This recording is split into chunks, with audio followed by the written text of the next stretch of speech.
वक्त मौजूद आहियूं जामशोर जे फाटक ते प्रेस क्लब कयो वियो आहे। एहतजाज जे अॻवाननि खां पुछंदासीं त हिननि जो छा चवणु आहे। मोहम्मद अली गांगरो, सदर सेवा, chairman all Sindh universities employees federation. असां हिते पाकिस्तान स्टडी सेंटर जे मुलाज़िमनि सां गॾु गुज़िरियल 43 ॾींहंनि खां एहतजाज कयूं पिया। हिननि जूं पघारूं बंदि आहिनि, हिननि खे पघारुनि मां कटौतियूं थी वियूं आहिनि।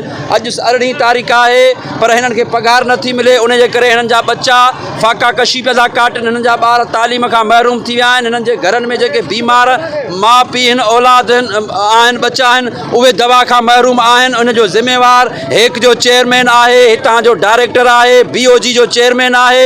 इन्हनि मुलाज़िमनि खे कुझु बि थियो त उन जा ज़िम्मेवार इहो हेक जो चेयरमैन हूंदो मुख़्तियार, ऐं उन खां पोइ जेके ॿिया जेके हितां जा आहिनि उन जे करे हितां जे BOG चेयरमैन खां बि गुज़ारिश था करियूं त हिननि खे पैसा ॾियनि, हिननि जा मसइला हल कनि। असां सभु हिननि सां गॾु आहियूं ऐं असां तेसि ताणी पंहिंजो एहतजाज जारी ऐं सारी रखंदासीं जेसि ताणी हीअ मसइला हल न थींदा। जी पघार 20% कटौती कई वई। हाणे 2 महीननि खां बिल्कुलु पघार बंदि आहे। उन पघार बंदि जे करे मुलाज़िम वीचारा फाका कशी जो शिकार आहिनि। उन्हनि जा बच्चनि जेको आहे स्कूल में वञणु बंदि करे छॾियो आहे ऐं कुझु मुलाज़िम किराए जी जाइ ते रहनि था ऐं जेके किराएदार आहिनि उन्हनि जो जेको उनखे घर ख़ाली करण जो अल्टीमेटम ॾेई छॾियो आहे।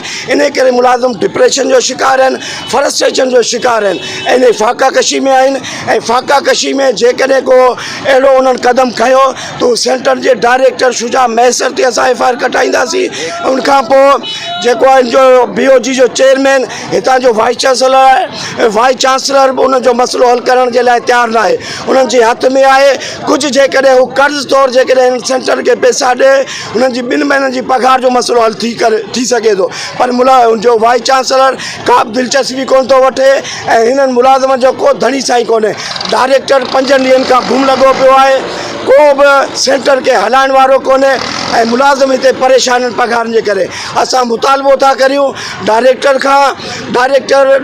पाकिस्तान स्टडी सेंटर खां, वाइस चांसलर खां ऐं हेक हायर एजुकेशन कमीशन जेको हिननि जी ग्रांट घटाए छॾी आहे, उन्हनि ग्रांट बंदि करे छॾी आहे।